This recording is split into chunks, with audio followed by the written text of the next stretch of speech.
bienvenue à vous qui êtes là. Peut-être on pourrait rapidement faire un petit tour des présents pour juste voir qui est avec nous. Si on fait un peu le tour, ben on va peut-être commencer. Alors oui, on va peut-être faire un petit tour des présents, hein, ça fera peut-être venir les autres. Du coup, peut-être Stéphanie, vous commencez? Je vais commencer alors. Donc Stéphanie Bouchy-Giraudet, je suis responsable au pôle information et instruction au sein de Transition Pro Bourgogne-Franche-Comté. D'accord. Madame Philippe, je vois que vous avez votre... Bonjour, donc Astrid Bonjour. Philippe, je suis conseiller en évolution professionnelle au sein du CIBC. Ok. Madame Petitori, si vous m'entendez.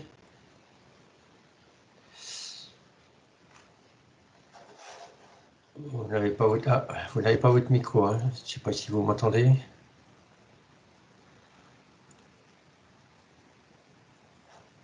Apparemment, on a un problème de connexion, non?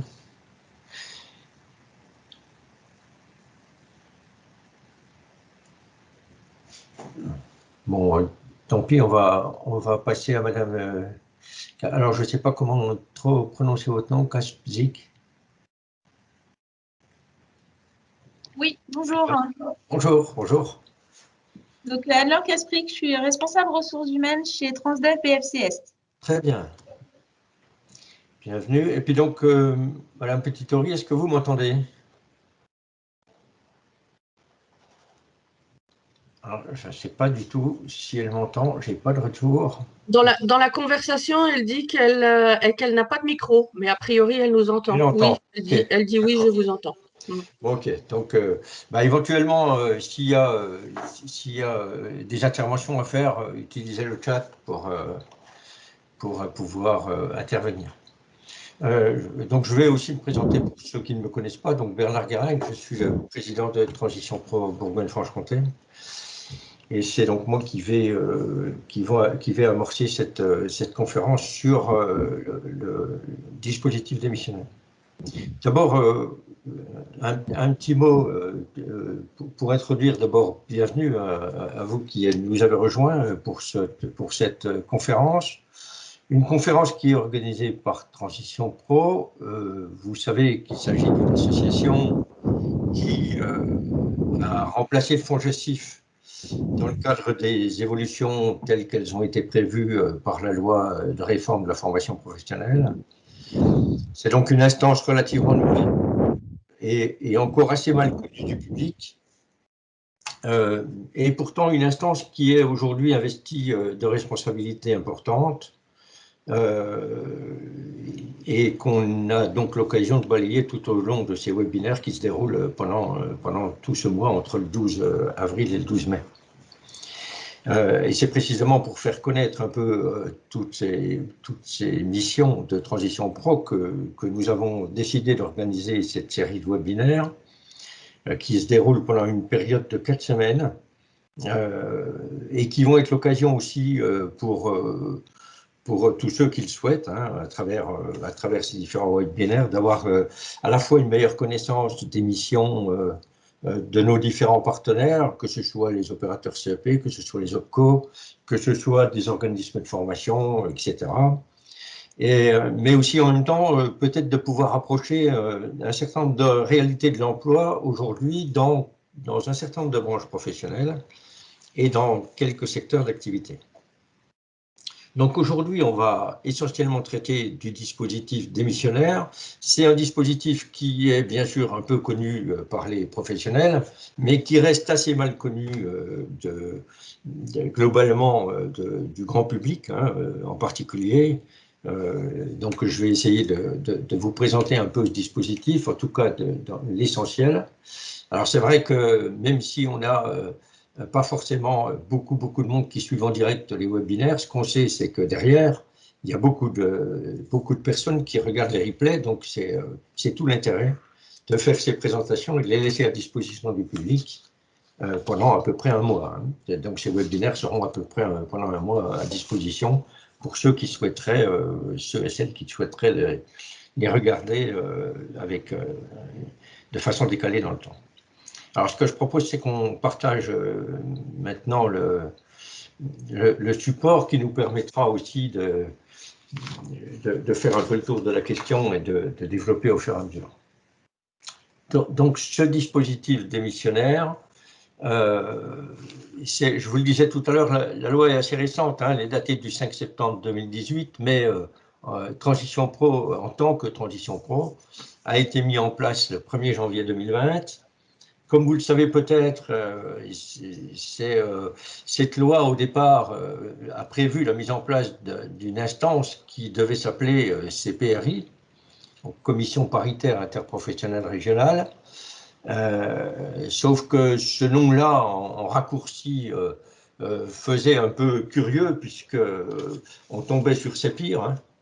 Et c'est vrai qu'on a très vite vu que quand on appelle une nouvelle instance CEPIR, c'est toujours un peu problématique par rapport à tout ce qui peut courir derrière comme plaisanterie. Donc les partenaires sociaux ont plutôt souhaité changer ce nom-là dès le départ, même si dans la loi on trouve toujours CPIR, hein, dans un certain nombre de textes.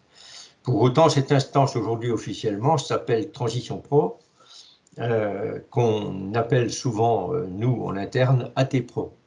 Donc, que je vous parle de Transition Pro ou que je vous parle d'AT-Pro, sachez qu'il s'agit de la même chose.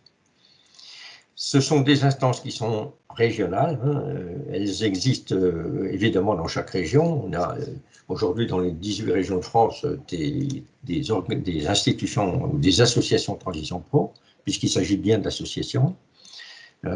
Ce sont des associations paritaires, elles sont donc gérées paritairement à part égale par deux collèges, hein, un collège de représentants d'employeurs et un collège de représentants de salariés.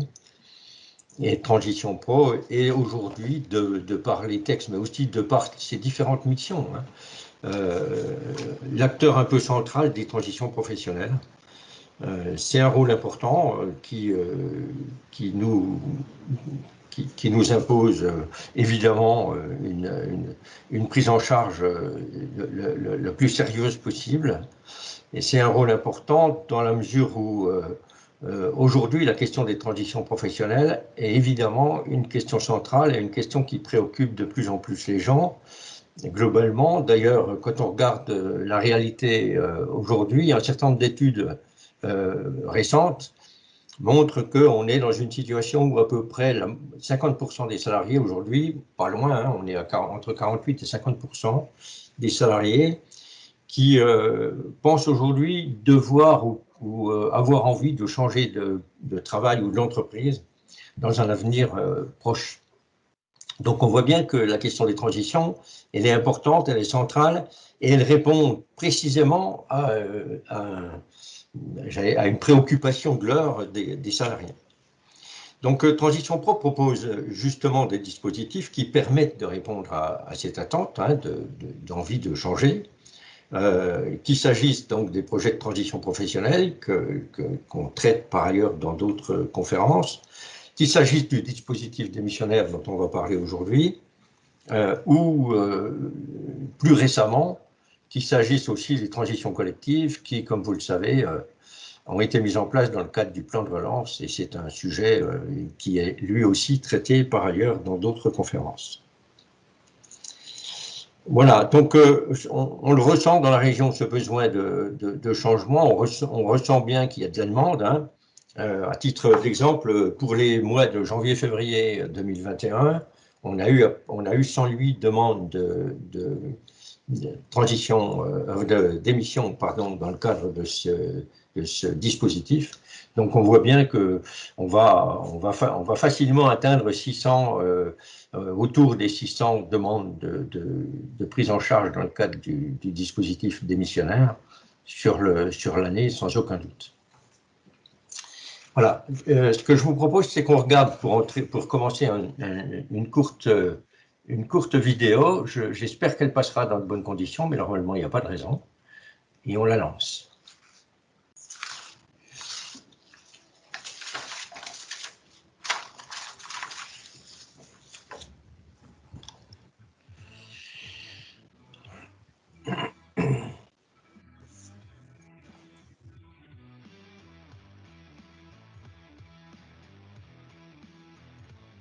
On peut peut-être forcer un peu le son, non?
Voilà, alors le son est extrêmement faible, mais ce n'est pas très grave puisque c'est essentiellement du texte qu'on a sur cette petite présentation. Ça permet d'avoir un petit résumé de cette présentation. Donc, ce que je vous propose, c'est qu'on passe directement à la suivante et qu'on repartage.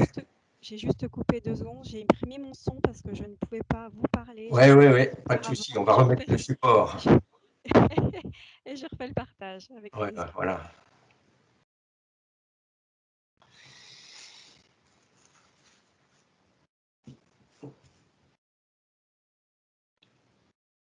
Voilà. Donc, si on passe à la suivante directement. Voilà, très bien. Alors voilà, en fait, on parle du dispositif démissionnaire. Regardons un peu de quoi il s'agit précisément. En fait, le dispositif permet à tout salarié qui souhaite démissionner dans le cadre de ce dispositif-là, doit avoir d'abord et avant tout un projet de reconversion, puisque c'est ça qui est essentiel. On ne peut pas rentrer dans ce dispositif, évidemment, si on n'a pas un projet de reconversion professionnelle, ou alors avoir un projet de création de reprise d'entreprise. C'est un peu les deux projets qui peuvent permettre d'approcher ce dispositif démissionnaire. C'est dans la mesure où on est dans le cadre de ces deux projets-là, ou enfin de l'un de ces deux projets-là, il y aura donc la possibilité pour la personne de démissionner et éventuellement de bénéficier des allocations au chômage. Je dis éventuellement parce qu'il y a évidemment un certain nombre de conditions à remplir, il y a évidemment un certain nombre de critères à respecter. Et en particulier, quand on parle des critères, il y en a déjà un central qui est évidemment important pour, effectivement, pour nous, Transition Pro, c'est que la personne va devoir avoir, va devoir pouvoir attester du caractère réel et sérieux de son projet. Ça veut dire qu'en fait, toute personne qui rentre dans ce dispositif démissionnaire doit évidemment avoir un projet. Et ce projet, on va vérifier, pour ce qui nous concerne, nous, Transition Pro, on va vérifier son caractère réel et sérieux. C'est ce que prévoit en tout cas la loi. Il va donc nous appartenir à nous, Transition Pro, de vérifier ce caractère réel et sérieux, mais notre rôle ne va pas s'arrêter là. On va avoir aussi à transmettre ensuite le dossier à Pôle emploi. Je voudrais juste préciser d'entrée que tout ce qui concerne ensuite la prise en charge éventuelle, à la fois de l'allocation chômage, à la fois éventuellement de la prise en charge d'une formation, ne relève plus de la TEPRO. Notre rôle à nous, c'est de vérifier que ce dossier est réel et sérieux. C'est ensuite Pôle emploi, qui va prendre la suite et qui va attribuer l'allocation chômage et financer éventuellement une formation. Alors, pour ce qui nous concerne, dans le cadre de l'examen du dossier du salarié, quand on a un tel dossier qui nous arrive, Et pour nous permettre à nous, Transition Pro, de nous prononcer sur le caractère réel et sérieux, il va falloir qu'on vérifie un certain nombre d'éléments. Alors, c'est des éléments qui peuvent être un peu différents selon qu'on est devant un projet de transition professionnelle, de transition lié à une formation, hein, ou selon qu'on est devant un projet de création d'entreprise. On a là des choses qui sont différentes et qu'il va falloir qu'on vérifie. Pour ce qui est du projet de reconversion professionnelle, on va devoir vérifier, nous, la cohérence et la pertinence du projet au regard de 4 informations qu'il va falloir qu'on vérifie. C'est d'une part le projet de reconversion, donc on va vérifier qu'il y a bien un projet de reconversion. D'autre part, on va regarder de près les caractéristiques du métier souhaité, la formation envisagée et les modalités de financement qui sont prévues liées à ce projet. Et enfin, on va vérifier les perspectives d'emploi. Alors, la vérification des perspectives d'emploi se fait bien sûr au regard de la formation suivie et après la formation, qu'est-ce qui existe comme perspective d'emploi. Il faut savoir que pour ce qui nous concerne, la Transition Pro, cette question de la perspective d'emploi est évidemment centrale, dans la mesure où tout projet doit avoir toutes les chances d'aboutir. Et pour avoir toutes les chances d'aboutir, il nous semble indispensable qu'on permette aux personnes de pouvoir bénéficier d'un projet qui a toutes les chances d'aboutir. Et c'est pour ça d'ailleurs que, mais j'y reviendrai tout à l'heure, la loi a prévu également un accompagnement de la personne par l'opérateur CEP, mais je vais y revenir. Alors après, nous prononcer sur le caractère réel et sérieux pour ce qui concerne les projets de création ou de reprise d'entreprise, on va aussi avoir à vérifier 2-3 choses. D'abord, les caractéristiques et les perspectives d'activité du marché de l'entreprise à créer ou à reprendre. On va vérifier également les besoins de financement et les ressources financières de l'entreprise en création. Est-ce que c'est viable? Est-ce que ça tient la route? On va vérifier aussi les moyens techniques et humains de l'entreprise à créer ou à reprendre. C'est des éléments, tout ça, sur lesquels va porter au final l'avis de Transition Pro, puisque Transition Pro rend un avis qui va permettre ensuite à Pôle emploi de regarder le dossier. Ensuite, on a, par rapport aux différentes étapes qui sont à respecter pour concrétiser en quelque sorte le projet qui sera déposé. On a sur la première étape, d'abord, par rapport aux conditions, on a sur la première étape des choses à préciser. D'abord, il faut qu'il soit clair, parce que c'est une question qui revient assez souvent, que seuls les salariés du secteur privé peuvent avoir accès au dispositif démissionnaire, évidemment. Ni les fonctionnaires, ni les agents de droit privé qui travaillent dans un secteur public ne peuvent bénéficier de ce dispositif. Précisons ça d'entrée. Donc, on est bien devant un dispositif qui concerne les salariés du privé, et ces salariés du privé doivent justifier d'une activité professionnelle. Alors, on l'a mis ici de 5 ans, la loi dit précisément de 1300 jours. Donc, on doit avoir 1300 jours au cours des 60 derniers mois. Avec une précision que j'ajoute d'entrée, ces 1300 jours, ils peuvent être effectués éventuellement dans plusieurs entreprises, mais en aucun cas, il faut qu'il y ait une rupture. C'est-à-dire, en clair, si on a les 1300 jours qui sont, par exemple, sur 2 entreprises différentes, il faut qu'entre la première et la deuxième entreprise, il n'y ait pas eu de temps d'arrêt. Si j'illustre, ça veut dire que la personne qui quitte l'entreprise A le vendredi soir, ben, il faut qu'il soit rentré dans l'entreprise B le lundi matin. Il n'y a pas de rupture. S'il y a une rupture, ça ne marche plus. On est bien sûr 1300 heures en continu. C'est une condition qui est clairement fixée par les textes. Ça veut dire aussi que seule l'activité à temps plein ou à temps partiel, peu importe, est prise en compte, Mais les périodes d'interruption ou de suspension du contrat, par exemple les congés maternité, les congés sabbatiques, les congés sans solde, les congés qui suspendent le contrat de travail ne marchent pas. Ça veut dire que là, il y aurait des difficultés s'il y avait ce type de suspension, puisque ça ne marcherait plus pour les 13 heures.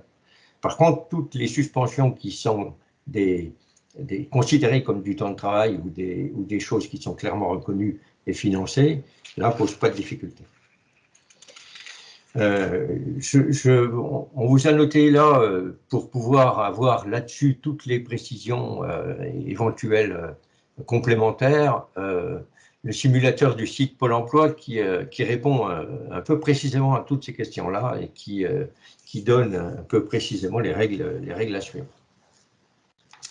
Voilà, je propose qu'on passe à la suivante. Alors, sur cette projection-là, une chose essentielle qu'il faut bien avoir en tête, c'est qu'avant de démissionner, il faut prendre contact avec un opérateur CEP. Ce n'est pas quelque chose qui est accessoire, c'est un accompagnement qui est obligatoire. Il est imposé par les textes. C'est un accompagnement qui est destiné à aider la personne à élaborer son projet, quel qu'il soit. Le conseil en évolution professionnelle, en fait, va clairement accompagner la personne dans la préparation de son dossier, dans la mise en place de son projet. Et une fois que cette mise en place sera faite avec l'aide du CEP, le projet est transmis à Transition Pro, qui sera, alors ce projet évidemment transmis à Transition Pro, sera accompagné du volet CEP qui en fait foi. On a, alors je le disais, hein, c'est un accompagnement qui est complètement obligatoire et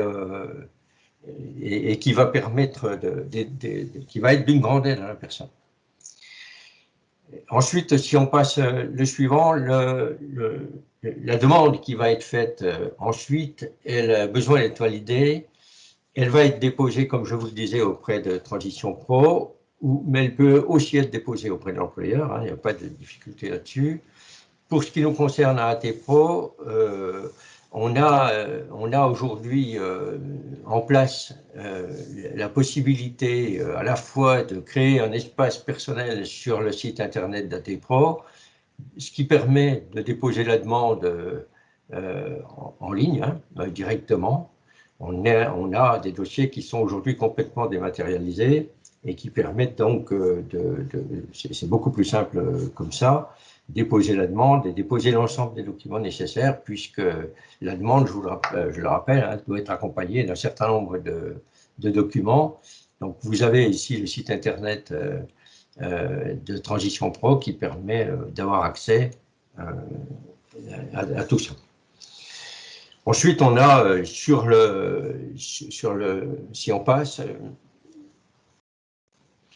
voilà. Ensuite, pour la validation du projet, parce que tout ça, évidemment, doit être fait complètement et l'ensemble de ce qui doit être déposé doit l'être évidemment avec le projet. Il y a un certain nombre de pièces à transmettre.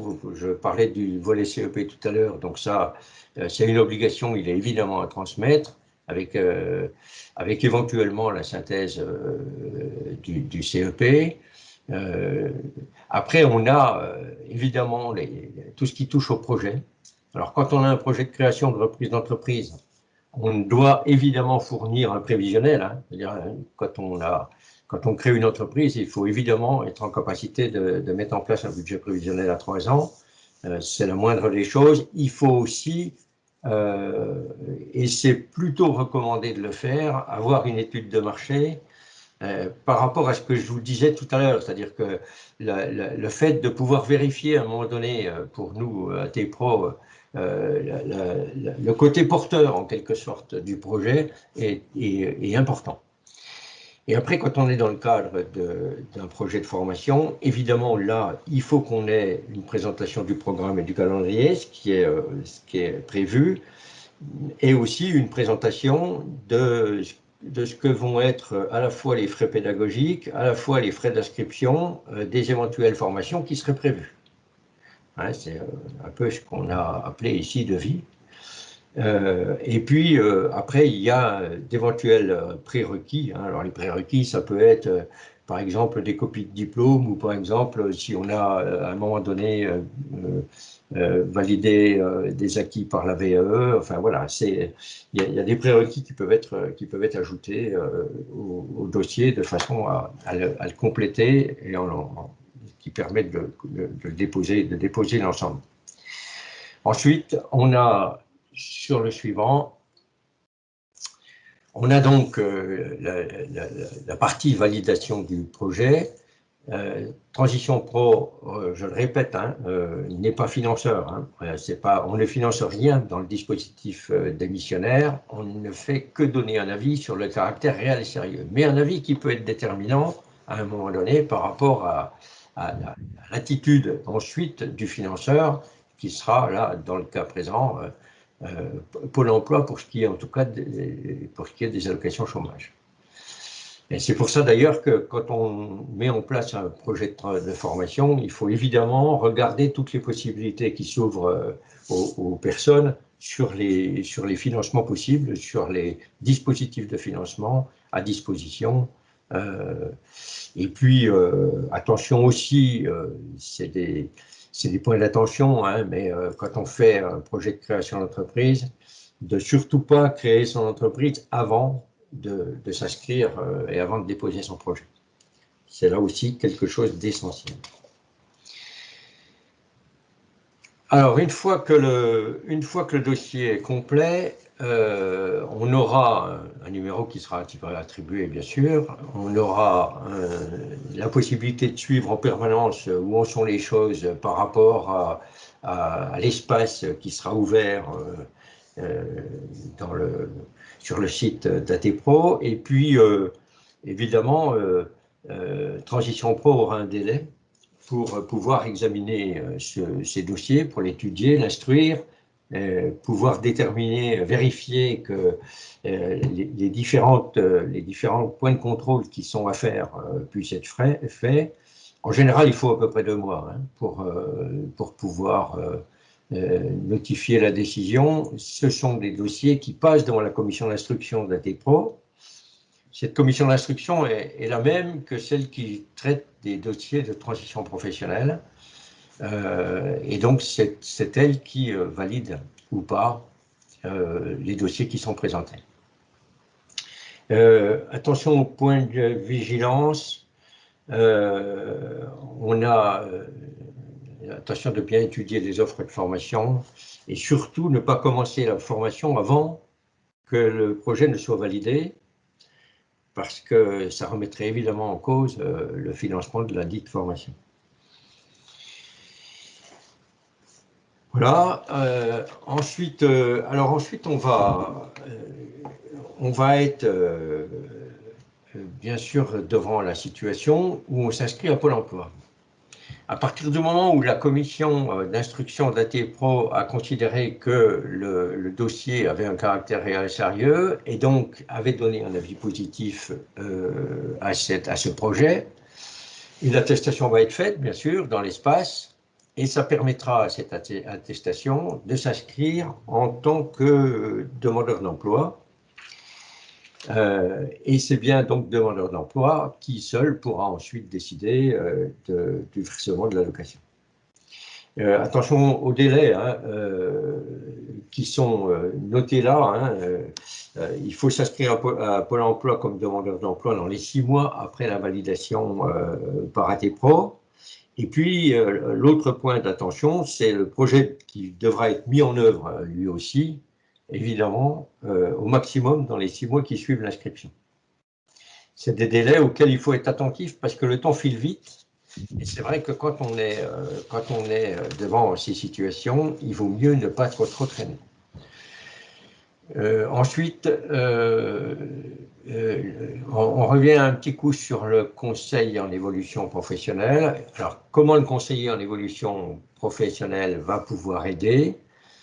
En fait, on est devant un accompagnement un peu classique hein, du conseiller en évolution professionnelle, un peu le même type d'accompagnement qui se fait d'ailleurs sur les autres dispositifs. Hein. C'est-à-dire que le CEP, il va regarder votre situation, il va vous informer des droits qui sont les vôtres, il va vous aider à repérer les dispositifs de financement possibles, y compris qui peuvent être mis en route avant de recourir aux dispositifs d'émission ou reconversion, puisque en fait, on a toujours la possibilité ou bien de passer par ce dispositif d'émission, ou bien de passer par un dispositif de transition professionnelle, qui a en fait le même effet quand on veut changer de métier, et on est un peu sur un accompagnement un petit peu identique de type classique.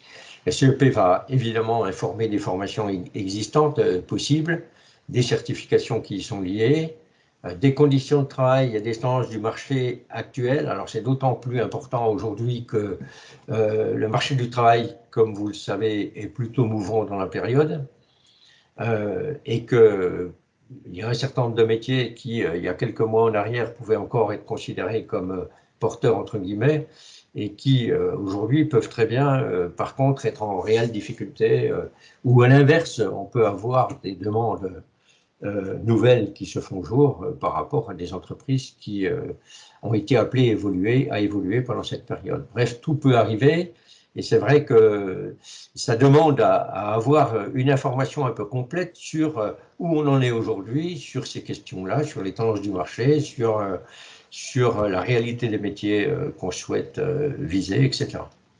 Et puis, Transition Pro va évidemment mettre à disposition ces moyens hein, pour vous aider, pour aider les personnes à se projeter dans leur projet et pouvoir vérifier que ce projet tient et est viable.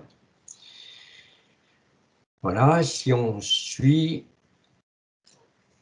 Alors, il y a les conditions d'accès, on en a parlé un petit peu là, mais ça va être vérifié par le Conseil en évolution professionnelle, lequel va également appuyer toutes les démarches nécessaires pour la préparation du dossier, va également aider à la recherche de solutions de financement pour le projet quel qu'il soit, et puis il va y avoir un peu un accompagnement sur le fil de l'eau, quoi. Hein. C'est-à-dire que c'est vraiment une information, c'est vraiment des conseils, c'est un accompagnement, c'est un certain nombre d'appuis pour préparer votre projet et avant qu'il soit déposé à la commission Transition Pro. Étant entendu qu'il faut qu'une fois que le dossier arrive à la commission de Transition Pro, il soit évidemment le plus complet possible et le mieux ficelé, si je peux le dire comme ça, le mieux ficelé possible, de façon à éviter d'avoir un avis qui pourrait être de ce fait défavorable, et donc ça pourrait être une situation, pour le coup, un peu embêtante. Je vous rassure, hein, dans la majorité des cas aujourd'hui, les dossiers sont plutôt bien faits, et on voit qu'il y a un accompagnement CEP, parce que ça aide bien à ça, hein. Les dossiers sont plutôt bien faits et il est plutôt rare qu'on ait une position de refus par la commission pour le moment. Alors, ça peut changer, mais pour le moment, c'est plutôt rare. Voilà, vous avez ensuite évidemment la possibilité à tout moment de contacter Transition Pro, OIT Pro.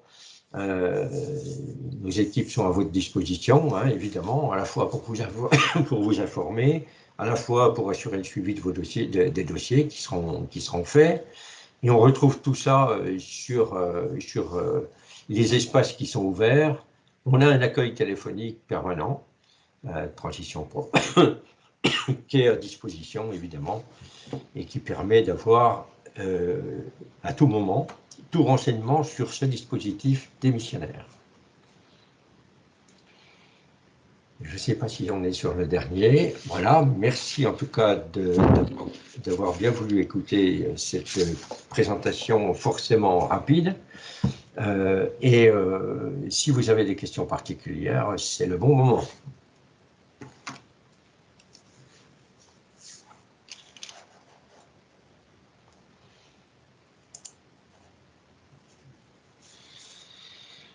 n'y a pas de questions particulières?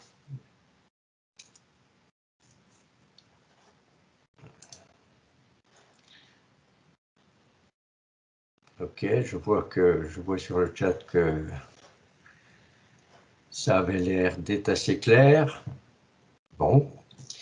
S'il n'y a pas d'autres questions, il me reste à vous remercier de votre participation. Je redis que cette présentation reste disponible en replay pendant au moins un mois.